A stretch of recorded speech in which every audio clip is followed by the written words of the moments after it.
방송에서 제공하는 투자 정보는 투자 판단에 대한 조언입니다.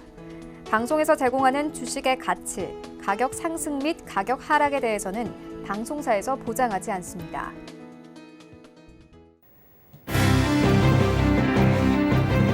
네, 안녕하세요. 고수는 지금의 이윤선입니다. 어떻게 주말 잘 보내셨나요? 어제 비가 내리면서 오늘 아침 공기 굉장히 상쾌했는데요. 오늘 우리 양시장도 상쾌하게 출발했습니다. 코스피와 코스닥 모두 빨간불로 시작을 했는데요. 게다가 오랜만에 외국인들이 들어오고 있습니다. 8거래일 만에 외국인들이 순매수세로 전환을 한 건데요. 게다가 현재 일단 환율은 1190선을 웃돌고 있는 가운데 과연 오늘장은 또 어떻게 펼쳐질지 고수는 지금과 함께 하시면서 오늘 시장 대응 전략 세워나가시면 좋을 것 같습니다. 자, 오늘도 고수는 지금은 여러분들과 함께 만들어갑니다. 전화상담, 문자상담 모두 활짝 열려 있는데요. 100원의 정보 이용료가 부과되는 문자 안내 먼저 드릴게요. 샵 4989번으로 갖고 계신 종목이랑 매수가, 비중 보내주시면 저희가 상담 도와드리도록 하고요. 또 고수님과 실시간으로 전화 상담 원하시는 분들은 02-3153-2611번, 2612번으로 전화 주시면 되겠습니다. 또 텔레비전으로 시청이 어려우신 분들은요, 유튜브로도 시청이 가능합니다. 유튜브에 접속하셔서 서울경제TV라고 치신 후에 그 방에 입장하시면 실시간으로 댓글로까지 참여가 가능하니까요. 여러분들의 많은 참여 부탁드립니다. 또 장이 끝난 이후에도 여러분들과 상담 소통 계속해서 열려 있습니다. 바로 카카오톡 오픈 채팅방인데요. 카카오톡 오픈 채팅방 검색창에 센플러스 정재훈이라고 치신 후에 입장하시면 방송 이후 시간에 계속해서 상담 이어가실 수 있습니다. 본 프로그램에서 제공하는 투자 정보는 투자에 관한 조언일 뿐 주식의 가치나 수익률은 보장하지 않습니다. 자, 그럼 고수는 지금 본격적으로 시작하도록 하겠습니다. 월요일의 고수 정재훈 전문위원과 함께합니다. 안녕하세요. 안녕하세요. 네, 고수님 아주 오랜만에 외국인들이 매수세로 지금 돌아섰습니다. 어떻게 오늘 좀 수급 도움 받아서 지수 상승까지도 기대해봐도 될까요? 일단 시장에 있어서 반등이 좀 나와주고 있는 그런 모습들인데요. 오늘 시장의 흐름은 미국 선물이 조금 강한 그런 모습들이 좀 나와주고 있습니다. 올라갈 것이다라는 그런 선반영된 그런 흐름들이 아닌가라고 좀 판단이 되고요. 지수 자체가 원체 좀 많이 빠져 있는 그런 상황들이기 때문에 우선적으로 기술적 반등 정도의 수준으로만 좀 놓고 봐야 된다라고 좀 보시는 게 좋지 않을까라고 좀 판단을 하고 있습니다.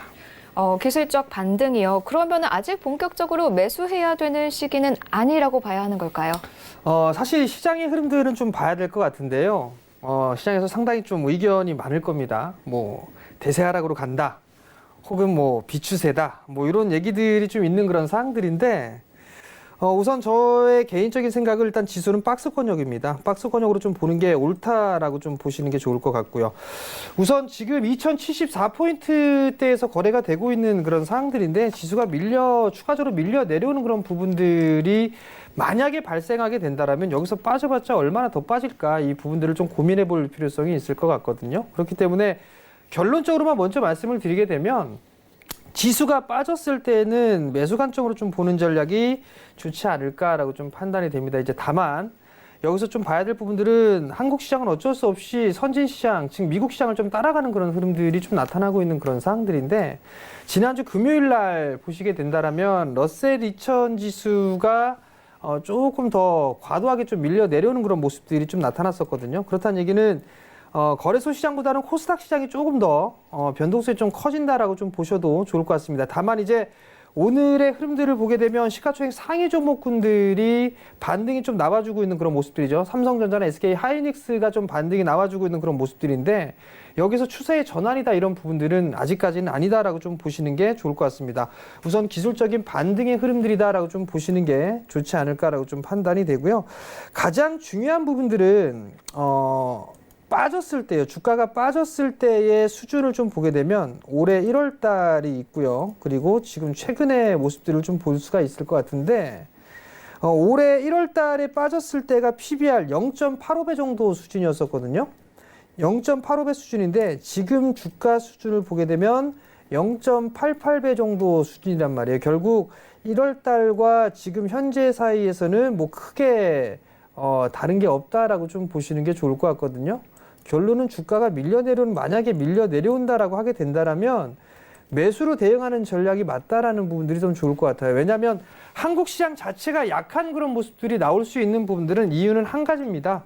시장 자체가 일단은 좋지가 않죠. 거기다 추가적으로 한 가지를 더 말씀드리자면 한국 기업들의 EPS 증가치가 계속적으로 하향 조정되고 있다라는 거, 이게 한국 시장의 가장 큰 리스크가 아닌가라고 좀 판단이 됩니다. 뭐 중국 시장이나 미국 시장 괜찮은 그런 모습들이죠. 근데 유난히 한국 시장만 빠진다라는 것 자체는 기업들의 실적이 계속적으로 하향 조정되기 때문이다라고 좀 보시는 게 좋을 것 같거든요. 결국은 어느 정도 시간이 지나가게 된다라면, 즉 하반기 때에 돌아설 것으로 좀 예상을 하고 있는 그런 사항들이기 때문에 지금 자리대에서는 조정을 받았을 때는 매수 관점이다라고 좀 보시면 좋을 것 같고요. 월봉 차트를 보시게 되면 120개월 선이에요. 서브프라임 때에도 120개월 선을 지지를 해주는 그런 모습들이 나타났습니다. 박스 권역의 모습들을 보였을 때에도 120개월의 모습들을 좀 지지를 해주는 그런 모습들이 보였었고요. 이때 마찬가지로 PBR 1배 이하권으로 떨어졌던 시기였었거든요.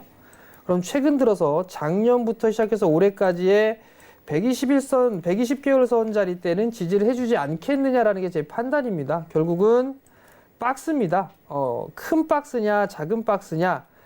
큰 박스를 보게 되면 이 상단에서 하단 자리 때, 즉 2000포인트에서 2250포인트 이 자리 때의 박스냐, 그 다음에 작은 박스 같은 경우는 2000포인트에서 2150 박스냐, 뭐 이렇게 놓고 볼 수가 있을 것 같은데요. 우선적으로는 2150포인트 라인 때까지는 무난하게 올라올 수 있다. 다만 이제 시간이 지날수록 위로 더 올라가는 그런 모습들, 그런 뭐 추가적인 상승 시도는 충분히 나올 수 있다라는 게 포인트를 좀 맞춰야 되지 않을까라고 좀 판단이 되기 때문에 조정 시에 매도를 하려고 하지 마시고 매수를 하려고 하세요. 매수를 하려고 하시고, 다만 이제 지수에 대한 그런 부분들보다도 종목에 대한 포커스를 좀 맞추고 보셔야 된다라는 거, 누차 말씀드립니다만 IT 쪽을 보셔야 된다라는 거, 여기까지 또 말씀드리도록 하겠습니다. 네, IT 업종을 주목하라는 또 조언해 주셨습니다. 자, 그리고 이번 주에 FOMC의 의사록이 공개가 또 될 예정인데요. 일단 지난 회의 때에는 물가 상승 압력은 둔화됐지만 하지만 물가 약세는 일시적이다라고 하면서 인하는 없을 거라는 좀 발언을 하셨어요. 이번에는 좀 어떻게 보실까요? 이게 상당히 좀 중요한 부분들이 아닐까라고 좀 판단이 되는데, 뭐 비둘기적인 흐름들 얘기는 좀 나오지 않을까라고 좀 판단이 됩니다. 왜냐하면 중국하고의 무역 분쟁이 여전히 좀 나오고 있는 그런 사항들이기 때문에 여기에서 매파적으로 좀 나오기는 힘들지 않을까라고 좀 판단이 되거든요. 그럼 이제 어느 정도 이게 유하게 좀 얘기를 하느냐, 거기에 따라서 한국 시장에 있어서의 반등이 추가적으로 나오느냐 나오지 않느냐 결정이 좀 될 것 같은데, 제 개인적인 생각은 일단 이번 주는 하방 압력보다는 상방 쪽으로 좀 보는 전략이 더 좋다라는 거, 그렇기 때문에 종목 조정 시에는 무조건 매수로 가담해야 된다라는 거, 다시 한번 좀 말씀드리고 싶습니다. 네, 자, 또 하나 또 확인해 볼 게 있죠. 바로 북한 관련한 이야기입니다. 북한이 발사체를 발사한 이후에 뭐 거의 북미회담 올스톱 됐다라고 할 정도로 현재 남북 관계에 어떠한 움직임이 없었는데요. 이번에 개성공단 기업인의 방북을 승인하고 또 대북 식량 지원 계획을 발표했습니다. 어떻게 우리 증시에 어떤 영향을 미치게 될까요? 뭐 지정학적 리스크가 한국 시장에 가장 크다라는 그런 얘기들이 좀 있었었는데, 일단 미사일 발사를 좀 다시 좀 했었죠. 그리고 나서 또 경색이 되는 게 아닌가라고 좀 판단이 됐는데, 일단 개성공단 입주사들에 있어서 이 방북 허가를 좀 했습니다. 그리고 인도적인 차원에서 식량에 대한 부분도 지원을 하겠다라는 부분들이 좀 나왔었고요.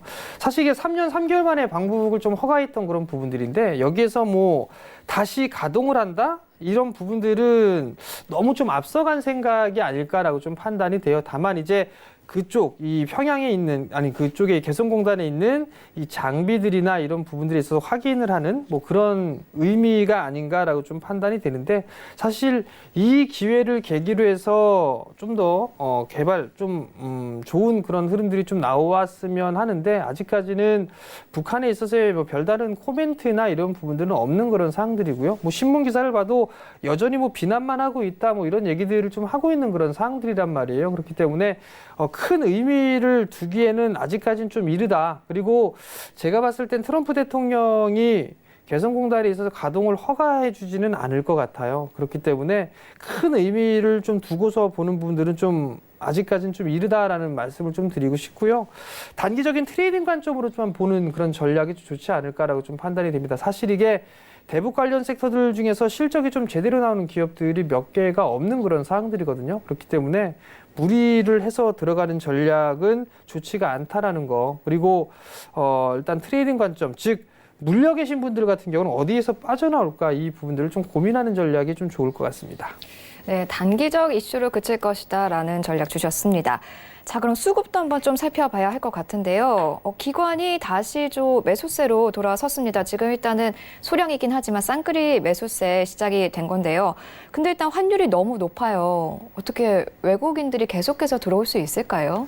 자, 우선 환율 차트를 좀 먼저 좀 볼게요. 환율 차트를 좀 보게 된다라면 1200원대 라인 때는 뭐 미리 예전부터 좀 말씀을 드렸던 부분들이기 때문에 1200원대는 일단은 놓고 봐야 돼요. 근데 이제 여기서 좀 봐야 될 부분들은 1200원 라인대를 넘어가 버리게 되면 지금 2016년도에 1230원대의 갭이 하나가 있어요. 그 자리대까지도 열어 놓고 봐야 되는 그런 사항들인데 우선적으로 좀 보게 된다라면 원달러 환율이 지금 1191원 80전에 좀 거래가 되고 있는데 추가적으로 이제 올라간다라고 하게 되면 뭐 1240원 안쪽으로 좀 진행이 될 것 같거든요. 그러면 환차 손이 입잖아요. 근데 이제 어느 정도 꼭지에 왔다라고 하게 되면 반대적으로 외국인 쪽 같은 경우는 이제 환율이나 이런 부분들에 있어서 좀 하방 베팅을 좀 해도 되지 않을까?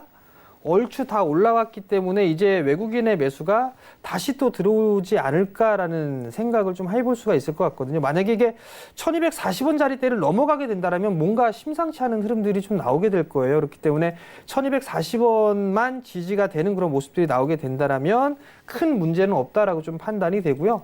워낙 약세 기조가 지속되고 있는데 어느 정도가 도달하게 된다면 반대로 외국인 쪽 매수가 들어올 가능성이 좀 높습니다. 그렇기 때문에 큰 의미는 둘 필요가 없다라는 부분들을 좀 말씀드리고 싶고요. 워낙 약세 기조가 유지가 되게 되면 수출주들에게는 어느 정도 좀 좋은 그런 모습들이 좀 나올 수가 있단 말이에요. 그렇기 때문에 수출주들에 있어서도 기술적 반등이나 탄력 도면에서는 좀 더 강화가 될 수 있다. 왜? 실적에 대한 부분도 좀 좋아질 수 있는 그런 모습들이 나올 수가 있기 때문에 일단은 원달러 환율에 대해서는 뭐 그 정도만 좀 생각하시면 좋을 것 같고요.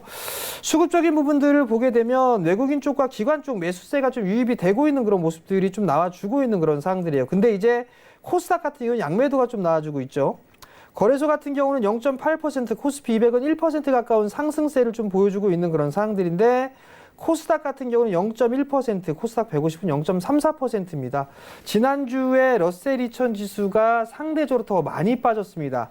많이 빠졌던 그런 부분들 때문에 일단 중소형주들의 변동성이 좀 커지는 대신에 시가총액 상위 종목군들에 있는 대형주들의 흐름들이 그나마 좀 괜찮게 모습들이 나와주고 있는데 그냥 낙폭과대에 따른 기술적인 반등이다라고 좀 보시면 좋을 것 같습니다. 아직까지는 매수 트레이딩을 좀 잡기에는 좀 이른감이 없지 않을까라고 좀 판단이 되는데요. 여전히 MSCI 중국 A주에 대한 편입 부분들 때문에 매도에 대한 부분들은 아직까지는 부담스러운 요인으로 좀 볼 수밖에 없습니다. 그렇기 때문에 지금 상황에서는 조금 더 미뤘다가 보시는 게 좋을 것 같고요. 만약에 나는 중장기적으로 보겠다라고 하게 된다면 하반기 쪽을 보겠다라고 한다면 분할 매수 포인트로 좀 잡아보는 전략이 좀 좋기는 합니다만 제가 판단했을 때는 대형 섹터들보다는 여전히 좀 중소형주 섹터들이 조금 더 좋지 않을까라고 좀 판단이 됩니다. 특히나 코스닥 같은 경우는 오히려 좀 더 관심을 가지고 보는 게 좀 어떨까라고 좀 판단이 되는데요.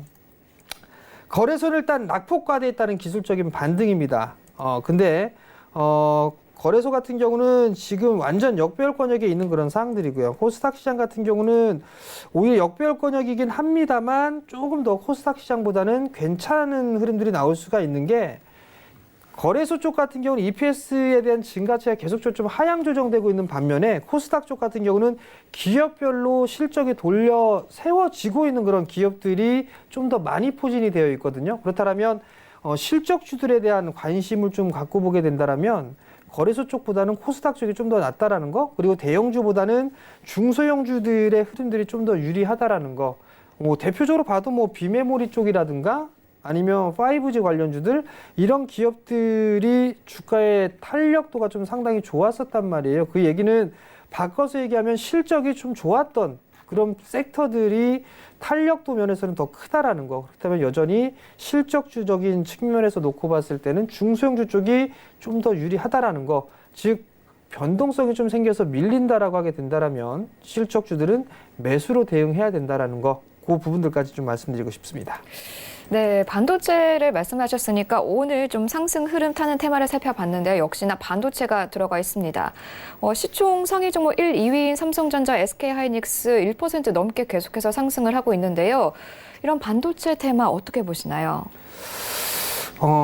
일단 삼성전자하고 SK하이닉스 같은 경우는 사실 이게 2분기 때까지만 해도 그렇게 썩 좋을 것 같지가 않아요. 다만 이제 하반기 쪽으로 갈수록 이 업황은 좀 개선될 것이다라는 그런 얘기들이 좀 나오고 있는 그런 사항들인데 삼성전자나 SK하이닉스는 일단 당분간은 좀 박스권역으로 좀 봐야 되지 않을까라고 좀 판단이 되거든요. 사실 삼성전자, SK하이닉스, 그다음에 삼성 SDI, 삼성전기 뭐 이런 쪽에 다 포진이 되어 있는 섹터가 IT 쪽 섹터인데 LG화학이라든가 뭐 LG이노텍 뭐 이런 부분들이 있기는 한데 사실 이 대형 섹터들 같은 경우는 크게 볼 부분들은 아닌 것 같아요. 다만 이제 대형주들보다는 중소형주 쪽이 조금 더 낫지 않을까라는 그런 말씀을 좀 드리고 싶은 게 네페스라든가 아니면 테스나라든가 실리콘웍스 이런 부분들을 좀 보게 되면 비메모리 쪽이에요. 비메모리 쪽인데 여전히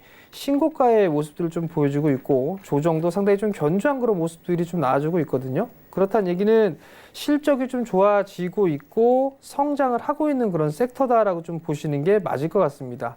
결국은 정부에 대한 정책 그리고 대기업에 대한 정책까지 맞물리면서 실적이 좀 좋아지는 그런 모습들이 좀 나와주고 있는 그런 상황들이기 때문에 이들 종목군들은 조정 시에는 여전히 좀 관심을 가지고 봐야 된다는 거. 다만 이제 너무 많이 올랐던 그런 부분들이 있기 때문에 확산이 되는 그런 모습들이 좀 나올 수가 있을 거예요. 그렇기 때문에 조정 시 이용해서 매수를 해본다든가 아니면 그 메모리 쪽, 비메모리 쪽에서 다른 포함이 되어 있지만 오르지 못했던 종목군들까지도 순환매가 좀 나올 수 있다는 걸 좀 기억을 하셨으면 좋겠고요. 또 하나는 5G 관련주들도 좀 볼 수가 있을 겁니다. 5G 관련주들 실적이 좀 상당히 좋았죠. 좋았던 그런 부분들인 것만큼 신고가의 좀 흐름들이 나와주고 있는 그런 사항들이란 말이에요. 오늘 비교적 좀 눌리고 있는 그런 사항들인데 이들 섹터들도 마찬가지로 조정 시에는 매수 포인트를 좀 잡아야 된다는 거. 그리고 한 가지 더 말씀드리고 싶은 거는 5G라고 해가지고 통신 장비 쪽만 보시는 분들이 좀 상당히 많거든요. 근데 5G로 인해서 수혜를 받을 수 있는 그런 기업들이 좀 상당히 많다라는 거. 뭐 자율주행도 많고 인공지능이라든가 뭐 이런 부분들이 있죠. 그다음에 스마트폰도 5G 폰이 출시가 되죠. 출시가 되면서 수혜를 좀 받는 기업들도 있다라는 거.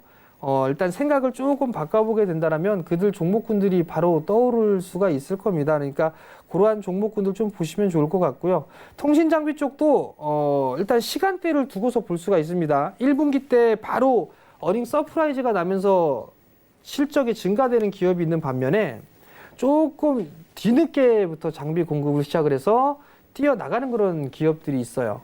그러면은 결국에는 어찌됐든 간에 5G 관련주들 같은 경우는 실적이 계속 좋아질 거예요. 근데 더 좋은 건 올해부터 시작해서 내년도, 내후년도까지 좀 좋아질 수 있다라는 거, 그 부분들에 좀 포인트를 맞추는 전략이 좀 좋지 않을까라고 좀 판단이 되고요. 거기에 따라서 수혜를 좀 받을 수 있는 그런 종목군들도 순환매로 좀 나올 수 있다라는 거. 그렇게 된다라면 종목에 있어서 단기적으로 좀 접근을 해야 될지 아니면 중장기적으로 접근을 해야 될지 거기서 포인트가 좀 잡힐 수 있다라고 좀 보시면 좋을 것 같고요. 또 하나는 나는 비메모리도 너무 많이 올라서 싫고 5G도 너무 많이 올라서 싫어. 그럼 다음 테마를 준비를 하시면 되거든요. 다음에 나올 수 있는 그런 섹터는 여전히 IT 쪽에 있다고 저는 개인적으로 보고 있습니다. 디스플레이 쪽 보셔도 괜찮습니다. 디스플레이 쪽 같은 경우는 하반기에 모멘텀이 좀 될 수 있는 그런 부분들 같은 경우는 중국에 있어서의 투자가 여전히 지속된다라는 거, 그리고 연말부터 시작을 해서 삼성이 투자를 좀 시작한다라는 거. 그러면 반도체, 비메모리, 장비 요 세 개를 납품하는 그런 기업들 같은 경우는 상당히 좋은 주가 흐름들을 좀 보일 수 있다라는 거 대놓고 말씀드리면 원익 IPS 같은 경우는 비메모리에 수혜도 되고요. 반도체 수혜도 되고 디스플레이 쪽에 수혜도 됩니다. 시총이 작진 않아요. 작진 않아도 되니까 투자 마인드로 좀 보셔도 좋고 그 다음에 밀리는 흐름들을 좀 보이게 되면 충분히 매수 포인트를 좀 잡아도 좋을 것 같은데 차트를 좀 보면서 잠깐 말씀을 좀 드려보도록 하겠습니다. 원익 IPS 많이 빠졌어요.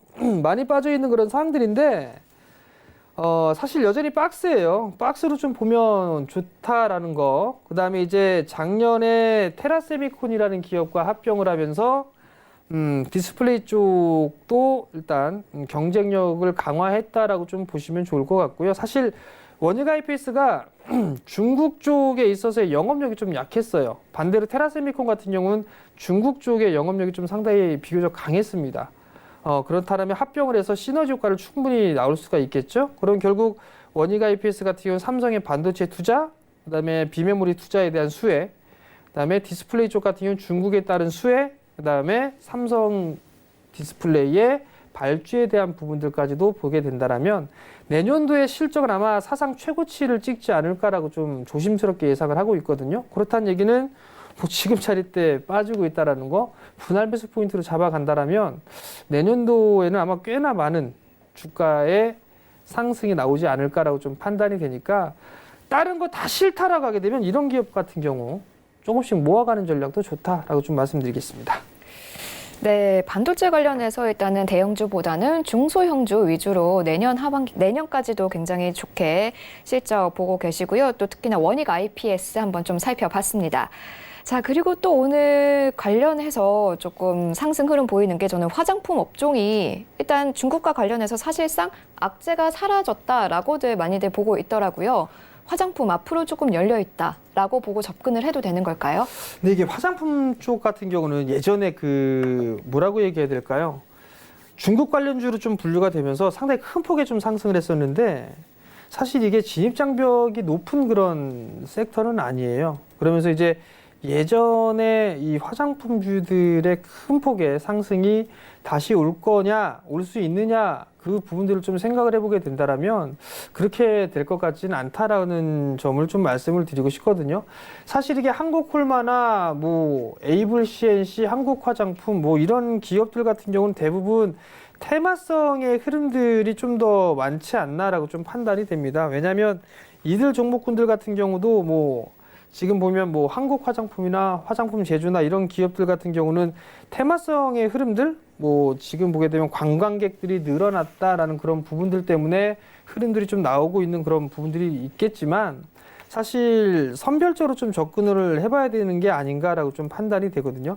과거에 이 화장품 쪽하고는 조금 다르다라는 부분들을 조금 기억을 하셨으면 좋겠어요. 왜냐하면 종목군들을 좀 보더라도 대부분의 기업들이 웬만한 기업들이 대부분 다 역배열권역에 있는 그런 상황들이에요. 지금 그렇기 때문에 지금 자리대에서 돌려 세운다? 글쎄요. 아직까지는 아니지 않나.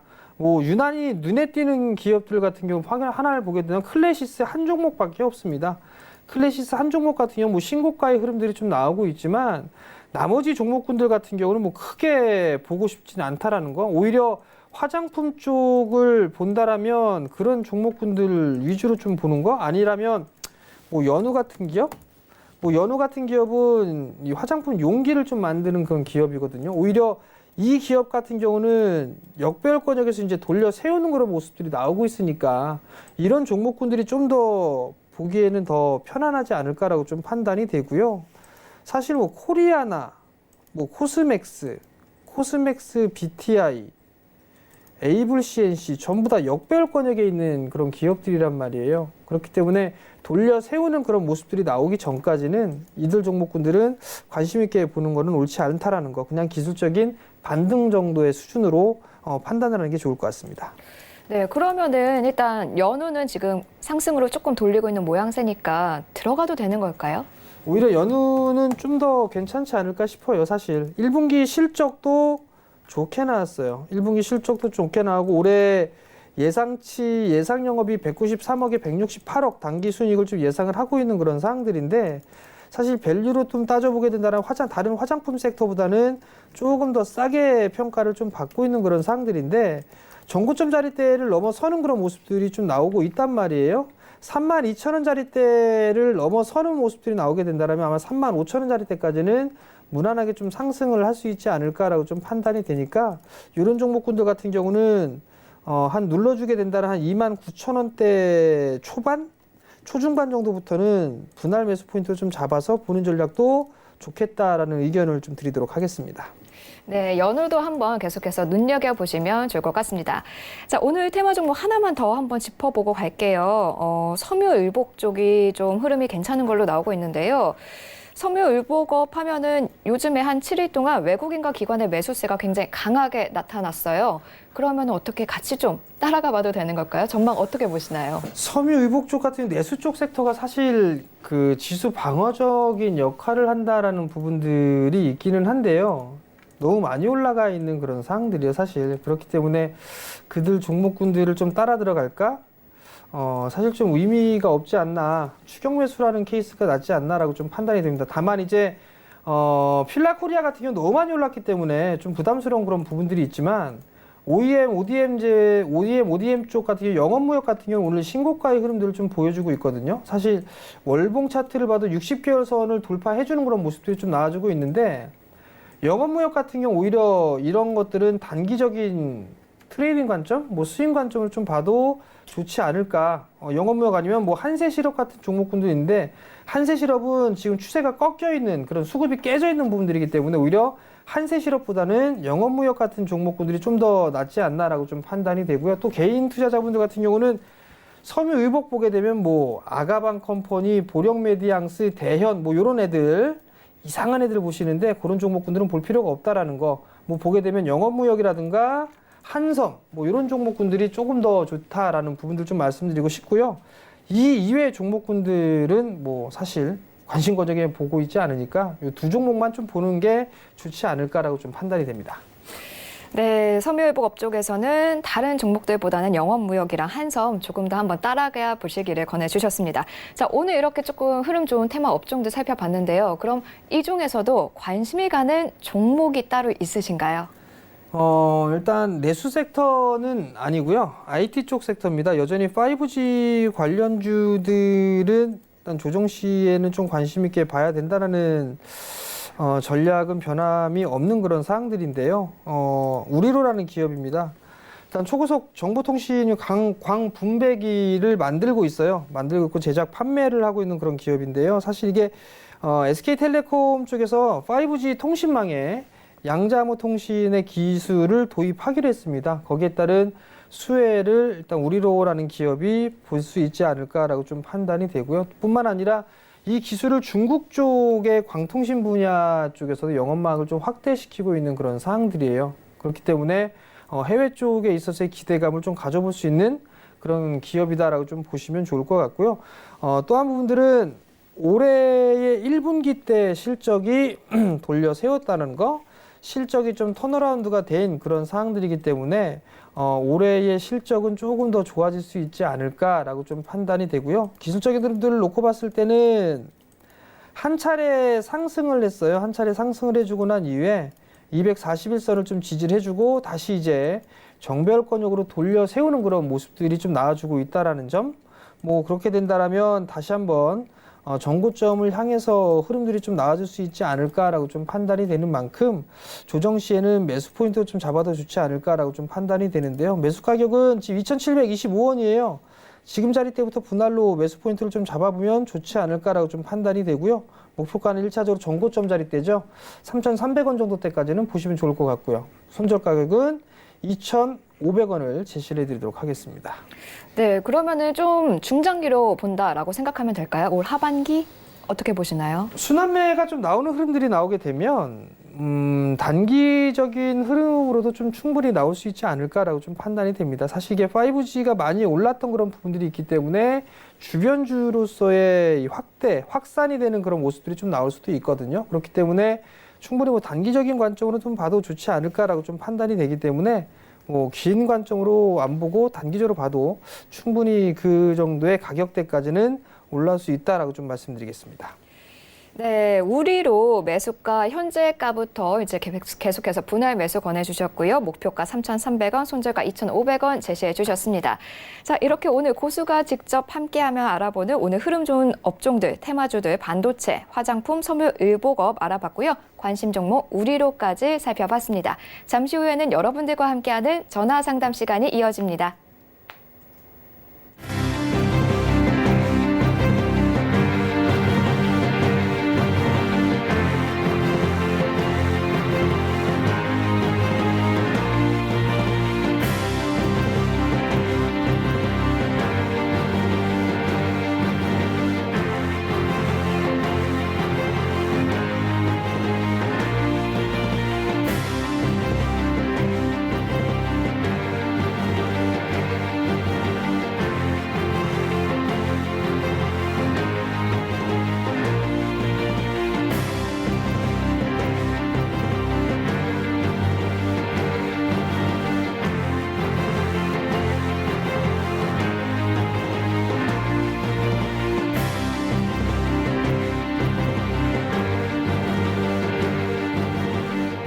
네, 지금 여러분들의 포트폴리오에는 어떤 종목이 담겨 있으신가요? 사고 싶은데 언제 사야 될지 모르겠다. 팔고 싶은데 언제 팔아야 할지 모르겠다. 고민인 종목 분명히 있으실 겁니다. 고수는 지금과 함께 하시면서 그 고민 속 시원하게 해결해 보시면 좋을 것 같습니다. 자, 문자와 전화 모두 가능합니다. 먼저 100원의 정보 이용료가 부과되는 문자 상담 방법 안내해 드릴게요. 샵 4989번으로 갖고 계신 종목이랑 매수가, 비중 보내주시면 저희가 상담 도와드리도록 하고요. 또 고수님과 실시간으로 상담 원하시는 분들은 02-3153-2611번, 2612번으로 전화 주셔도 저희가 바로 전화로 연결하면서 상담 도와드리도록 하겠습니다. 자, 상담이 방송 이후 시간에 원한다 하시는 분들은요. 카카오톡 오픈 채팅방이 열려 있습니다. 카카오톡 오픈 채팅방 검색창에 센플러스 정재훈이라고 검색하신 후에 그 방에 입장하시면 방송 끝난 이후 시간에 상담이 가능합니다. 자, 그럼 오늘 첫 번째 상담 바로 연결해 보도록 하겠습니다. 전화 연결돼 있네요. 네, 여보세요? 여보세요? 네, 안녕하세요. 예, 안녕하세요. 예, 수고하십니다. 네, 감사합니다. 어떤 네, 종목이 감사합니다. 고민이신가요? 동원수산요. 동원수산이요. 네. 매수가 비중은요? 9,580원에 30%요. 9,580원에 30%. 네. 지금 현재 손실을 좀 보고 계시네요. 네네. 근데 동원수산 일단은 지난주에 전년비 대비 11% 실적 오른 걸로 나타났는데요. 어떻게 앞으로 좀 상승 가능성 있어 보이시나요, 고수님? 지금 전화가 와 있는 거죠? 네. 네. 안녕하세요, 어머니. 예, 안녕하세요. 네, 수고하십니다. 네.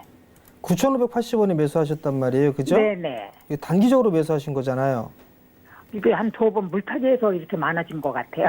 두 번 물타기를 뭐 하셨다? 대기열병 이러고 저렇게 수산이 괜찮을까 하는 생각을 했더니, 비중이 30%예요, 어머니. 예. 돼지열병 얘기가 좀 나왔었는데 어머니 방송 좀 잘 안 보시죠? 서울경제. 가끔 가다 보는데요. 예. 가끔 가다 봤죠? 네. 자주 안 보시니까 그런 거예요. 아, 이게 돼지열병 나왔었어요. 관련해갖고 얘기를 그렇게 해드렸었는데 돼지열병 그냥 돼지열병일 뿐이에요, 어머니. 네. 돼지 가격 그렇게 올라갔다 뭐 이런저런 얘기 나왔었잖아요. 그죠? 네. 그냥 보통 통상적으로 지금 계절에 삼겹살에 대한 수요가 많았기 때문에 네. 그것 때문에 올라간 거예요. 예. 뭐 동원수산이 글쎄요. 9,500원대에 매수를 하셨으면 이게 10%가 조금 넘게 손실 중이신데 예, 이걸 어떡할까요? 반등 나오게 되면 전 종목을 교체하셨으면 좋겠어요, 어머니. 반등이 나올까요? 나오기는요? 거래량이 없어서 이게 지금 지금도 소분해서 조금씩 팔까요? 그냥 조금씩 잘라서 어떻게 해야 좋겠어요? 지금 이게 밀리게 되면 네. 8,000원 부근까지도 밀릴 수 있을 것 같아요, 어머니. 그래요. 예. 그러니까 그 정도까지 밀릴 수가 있을 것 같은데 지금 자리 때는 조금 기다려봐야 되지 않을까 싶어요. 무슨 말씀인지 아시겠어요, 어머니? 네. 반등이 나오게 되면 네. 한 9,000원대 초반 넘어가고 하게 되면 조금씩 줄이세요. 예, 현재로서는 손해보고 팔지 말고, 현재는 오늘은 팔지 말고요. 네. 뭐라고요? 다시 한 번만.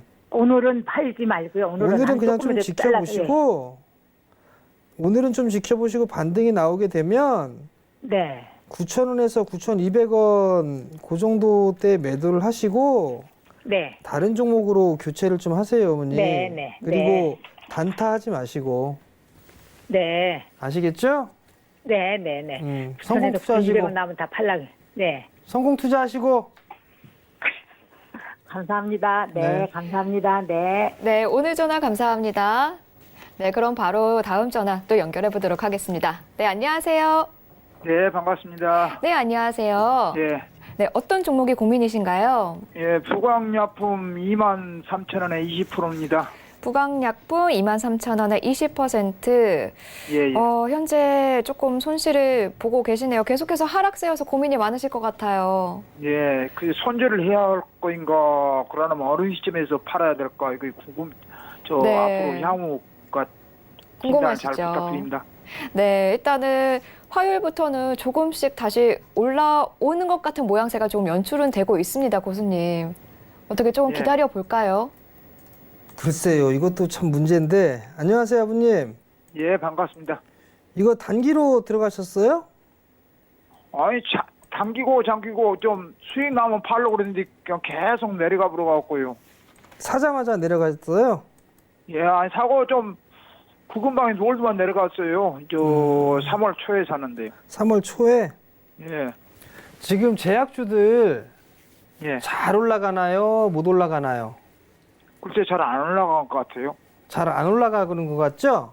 예, 예. 그럼 잘 샀어요? 못 샀어요, 아버님은? 잘 못 산 거죠. 잘 못 사니까 샀죠? 손해봤죠. 예, 네, 잘 못 샀다는 거 아시겠죠? 예. 그러면 손절을 했어야 될까요? 하지 말았어야 될까요? 아니 진지 계좌인데 그걸 놓쳐갖고는 못 해버려서 지금 그러게.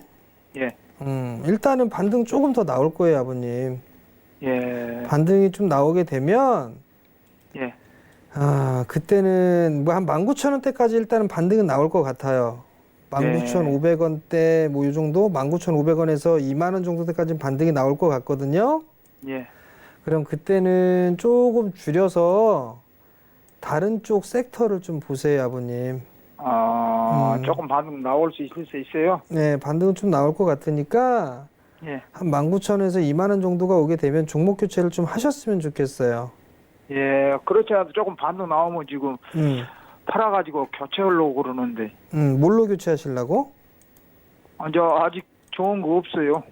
좋은 거 IT 얘기해드렸잖아요, IT. 예, IT 얘기해드렸잖아요, IT. IT요, 반도체요. 반도체도 좋고 디스플레이도 좋고 괜찮아요, 아버님. 예, 다만 이제 조금 올라가서 팔려고 하게 되면 하지 마시고 투자 마인드로 볼 거면 충분히 해도 돼요. 예. 여유를 좀 가지고. 아시겠죠? 네. 그러면 이거 부광약품도 한 연말까지 가지고 하면 매수가 근처까지 안 나갈까요? 연말까지? 예. 갑자기 또 연말까지 갖고 가고 싶어졌어요? 아니 하면 또 그런 생각도 해봤죠. 월봉 차트로 60k선이에요. 예. 지지가 되고 있거든요. 네. 반등이 나오게 되면 19,000원대에서 2만 원짜리 때 기본적인 반등이에요. 일단 가는 거를 보고 예. 그리고 나서 늘릴지 줄일지 결정을 해야 돼요. 예. 무슨 말씀인지 아시겠어요? 예, 예. 그냥 연말까지 가지고 가게 되면 뭐 올라갈까? 뭐 이것보다도 대응을 하시는 게 더 낫죠? 예, 예, 예. 그럼 차라리 19,000원에서 2만 원 정도 됐을 때 다시 전화를 주세요. 예, 예, 예. 아시겠죠? 예, 감사합니다. 예, 성공 투자하세요. 예. 네, 오늘 전화 감사합니다. 예. 네, 그러면 다음은요, 문자가 들어와 있습니다. 문자 상담으로 이어가도록 하겠습니다. 1080님이 보내주셨어요. GS건설 45,900원에 25% 비중이십니다. 이미 한 15% 정도 손실을 보고 계신데요. 요즘에 일단은 외국인들이 계속해서 사고 있긴 합니다. 어떻게 조금 매수가 근처까지 좀 갈 수 있을까요? 사실 이 건설주들 같은 경우는 사실 제가 관심 있게 좀 보는 섹터는 아니에요, 사실. 근데 이게 많이 빠졌다가 지금 반등이 나와주고 있는 그런 상황들인데 이게 하락 추세대를 벗겨내지를 못하고 있는 그런 상황들이에요. 그렇기 때문에 아무래도 이 41,000원짜리대를 넘어가줘야 되거든요. 이 41,000원짜리대를 넘어가줘야 그 다음 자리대인 44,000원 언저리대까지가 올 수가 있어요. 근데 아직까지는 하락 추세대를 벗겨내지 못했다라는 거. 근데 지금 자리대에서는 매도를 하는 거는 좀 의미가 없지 않을까라고 좀 판단이 됩니다. 반등이 좀 나올 타이밍을 좀 기다려보는 거, 그게 좀 좋지 않을까라고 좀 판단이 되고요. 자, 지금 시청자분들, 이 보시는 분들 다 해당되는 거예요. 대형주 당분간 못 갑니다. 가도 기술적인 반등이에요. 가도 기술적인 반등이기 때문에 여러분들이 필히 체크해야 될 거, 내가 가지고 있는 대형주가 역성장을 하는지 아니면 성장을 하는지를 체크를 하셔야 돼요. GS건설 같은 경우 역성장이에요. 그죠? 역성장이기 때문에 상승을 하는 부분들에 있어서의 한계가 있습니다. 그죠? 그렇기 때문에 일단 1차적으로 41,000원짜리대를 넘어가는지를 좀 봐야 되고, 41,000원짜리대가 안착을 해야 그 다음 자리대에 44,000원이 나올 수가 있는 그런 상황들이에요. 그렇기 때문에 1차 41,000원, 2차 44,000원 이렇게 목표가를 잡고 반등 시마다 조금 줄여서 다른 종목으로 좀 교체하는 전략을 좀 말씀드리겠습니다. 네, 1차 41,000원, 2차 44,000원 선에서 계속해서 매도 조금씩 정리해 나가시기를 권해주셨습니다. 자, 다음은요. 전화가 연결되어 있습니다. 네, 여보세요? 여보세요. 네, 안녕하세요. 안녕하세요. 네, 어떤 종목이 고민이신가요? 펩트론이요. 예. 매수가 비중은 어떻게 되실까요? 매수는 22,500원에 비중은 20%요. 22,500원에 20%. 예. 자, 펩트론 바이오 관련주네요. 일단 펩타이드 관련해 있는데요. 펩타이드 요즘 화장품 쪽에서는 굉장히 핫 이슈가 되고 있는데 어떻게 펩트론은 조금 지지부진한 흐름이 보이고 있습니다. 고수님 어떻게 보는 게 좋을까요? 예. 참 이것도 애매한 그런 상황인데, 아버님 안녕하세요. 예, 안녕하세요. 최근에 매수하셨어요? 이거 며칠 전에? 한 일주일 됐습니다요. 일주일? 예. 단기적으로 들어가신 거죠? 예. 손절이나 목표가 뭐 이런 걸 잡고서 접근하셨을 거 아니에요, 그죠? 예. 그럼 목표가는 얼마 정도에서 매도하시려고 그랬어요? 목표가는 한 24,000원 정도요. 24,000원? 예. 그럼 손절은 얼마에 손절하시려고요? 손절은 이제, 2만 더 빠진다고 이제 손절을 해야죠, 이제. 2만 원 밑으로 빠지면? 예, 2만 원 밑으로 빠지려고 하면은. 자, 아버님 이거 단기적으로 보신 거잖아요, 그죠? 예. 그러면 하나씩 좀 볼게요. 예. 지금 주가가 아랫방향으로 내려가고 있어요? 윗방향으로 가고 있어요? 아랫방을. 아랫방향으로 가고 있죠, 그죠? 예. 첫 번째는 아버님이 잘못하신 거는 아랫방향으로 가고 있는 주식을 매수하신 게 잘못된 거예요. 예. 두 번째, 지금 차트를 보면 장기 이동 평균선이 위에 있어요, 밑에 있어요? 요 갈색 선이 241선이에요.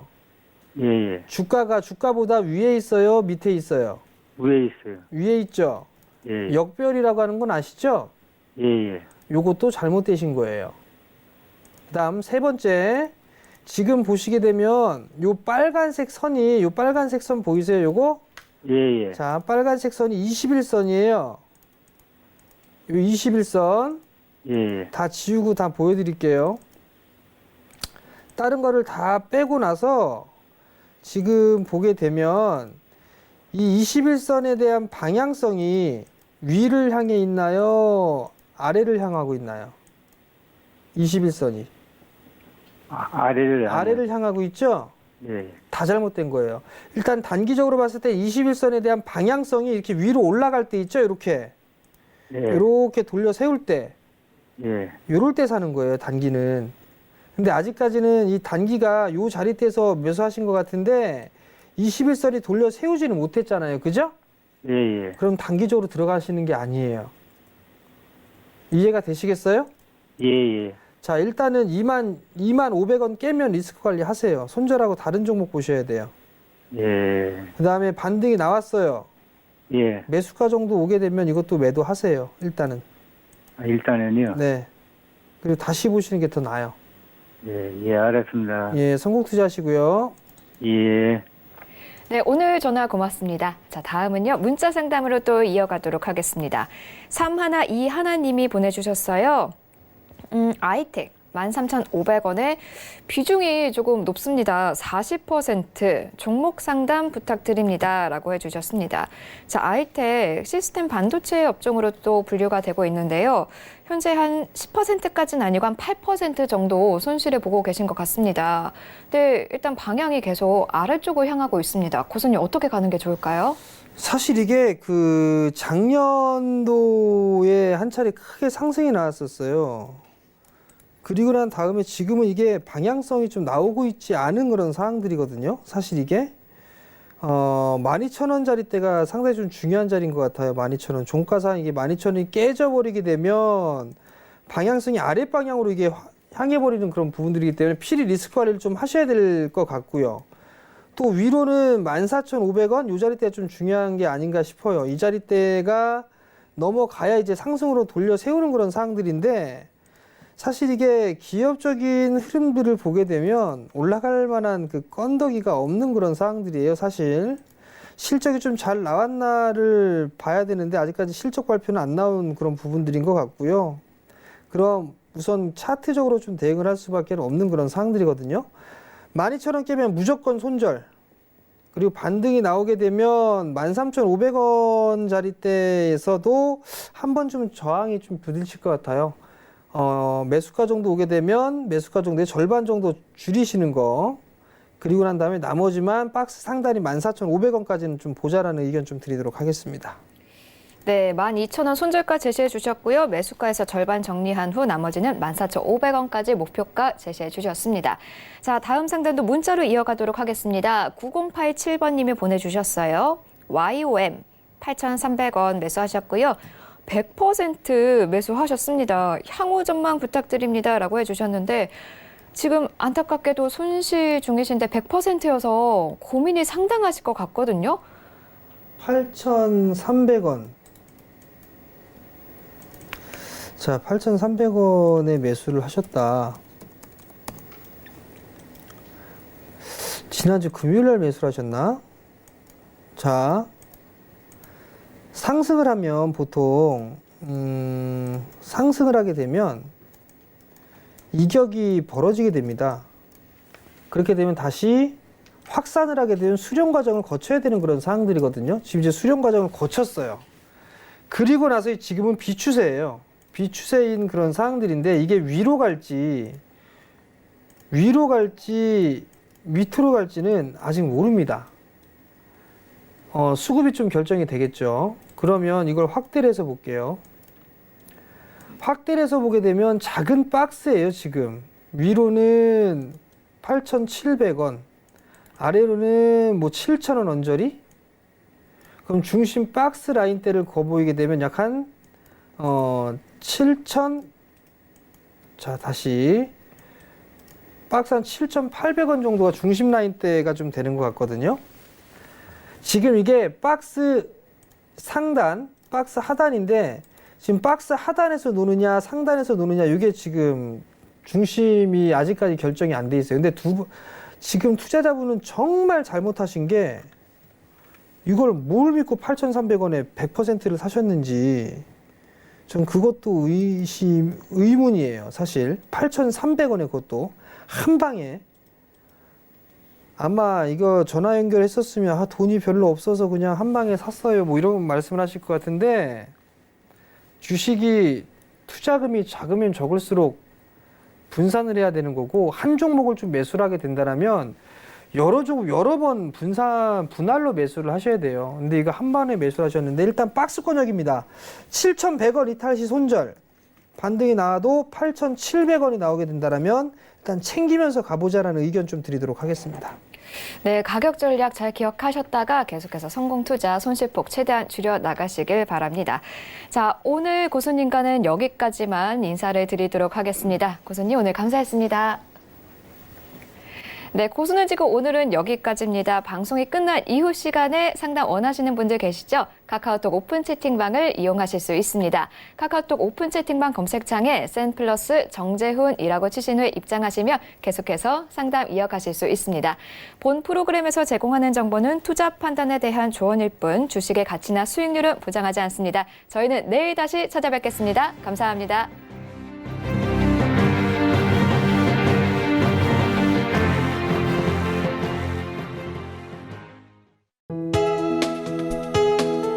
본 방송에서 제공하는 투자 정보는 투자 판단에 대한 조언입니다. 방송에서 제공하는 주식의 가치, 가격 상승 및 가격 하락에 대해서는 방송사에서 보장하지 않습니다.